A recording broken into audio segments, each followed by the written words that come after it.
Sortie de secours. On retrouve Julie. Julie, où est-ce que tu nous conduis ? Moi, je suis actuellement à Dubaï, donc aux Émirats Arabes Unis. C'est la première fois qu'on a quelqu'un qui vient témoigner de cette région du monde. Vous êtes confinés comme nous tous à Dubaï ? Alors, nous sommes confinés, comme vous tous, je ne sais pas, mais en tout cas, nous sommes confinés effectivement depuis maintenant plus d'un mois, un bon mois.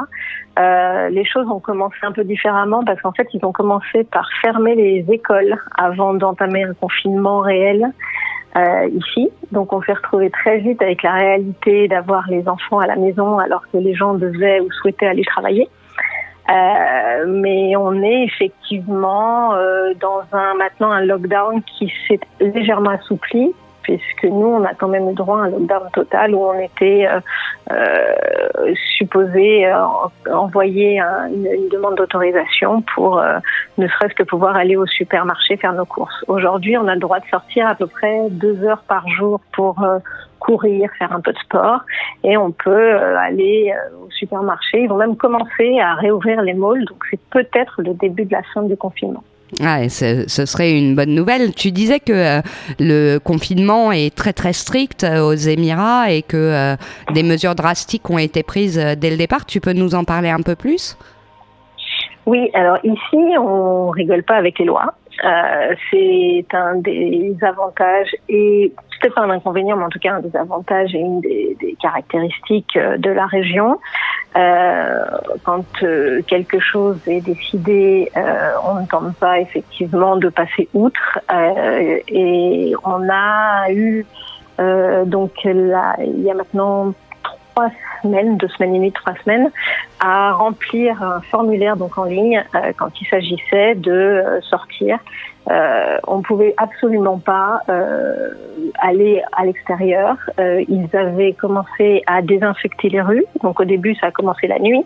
Et ensuite, ils ont fait un programme qui s'est étendu sur 24 heures. Et c'est pour ça qu'en fait, on n'était pas réellement autorisé à sortir. On devait envoyer un petit message. Alors par contre, c'est très bien fait. Hein.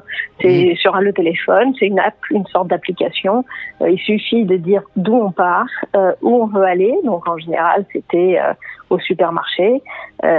Et on dit, voilà, je voudrais sortir tel jour, de telle heure à telle heure. Et on avait l'autorisation qui arrivait dans le quart d'heure. Pour dire que c'était bon. Par contre, c'était vraiment les courses, la pharmacie. C'est-à-dire qu'il y a eu un souci à un moment parce que les gens qui avaient des chiens ne pouvaient pas sortir leurs chiens. Ah oui, c'est compliqué. Comment ils faisaient Voilà. Sauf à avoir un jardin. Alors, il y a les gens qui avaient une maison, bon, ils se débrouillaient avec le jardin. Cela étant, il y avait quand même, surtout pour des plus petits chiens peut-être, des gens qui étaient en appartement. Et en fait, ce qui se passait, c'est que des coins étaient alloués dans les sous-sols, dans les parkings, où les gens pouvaient aller faire leurs besoins. Leurs chiens, voilà, faire leurs besoins et promener leurs chiens pendant 5 minutes.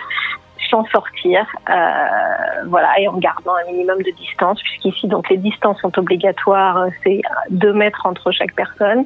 Le masque est obligatoire et là maintenant les gants sont obligatoires, mais jusqu'à la semaine dernière les gants étaient obligatoires, y compris quand on était dans sa voiture tout seul. C'était sous peine d'amende, hein, et puis voilà, donc on se retrouve avec des amendes l'équivalent de 250 € si on n'a pas mis ses gants ou son masque dans la voiture. Toi, à titre personnel, je crois que tu as vécu une petite anecdote et tu peux nous raconter comment se passe l'évacuation, si je puis dire, de quelqu'un qui est atteint du Covid.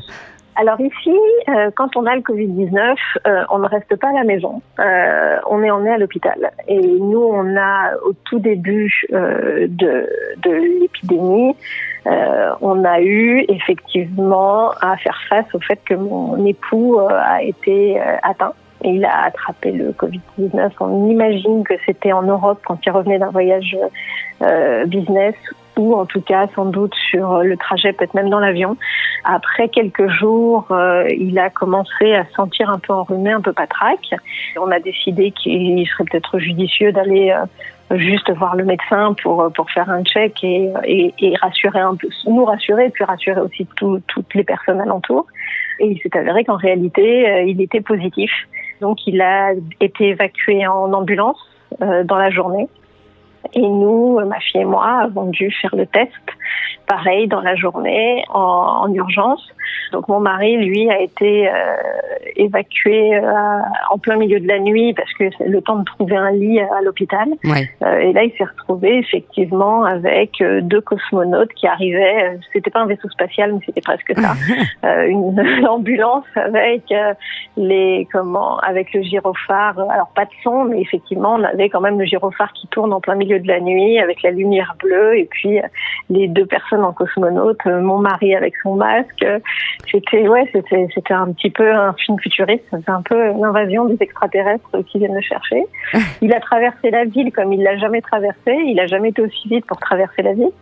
Et voilà, il s'est retrouvé effectivement à l'hôpital. Alors l'hôpital public ici, donc tout est pris en charge quand on est atteint par le virus. On n'a aucun frais à sortir.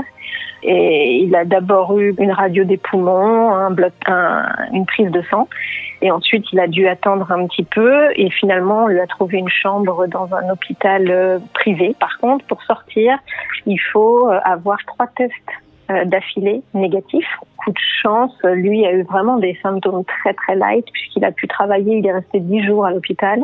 Et il s'est retrouvé, en gros, il a eu les résultats donc du test un vendredi, test qu'il avait fait le jeudi. Le dimanche, il refaisait son premier test de vérification, de contrôle, et le test était déjà négatif. Julie, merci beaucoup. Tu restes avec nous. On te retrouve d'ici à quelques instants en direct de Dubaï. Sortie de secours.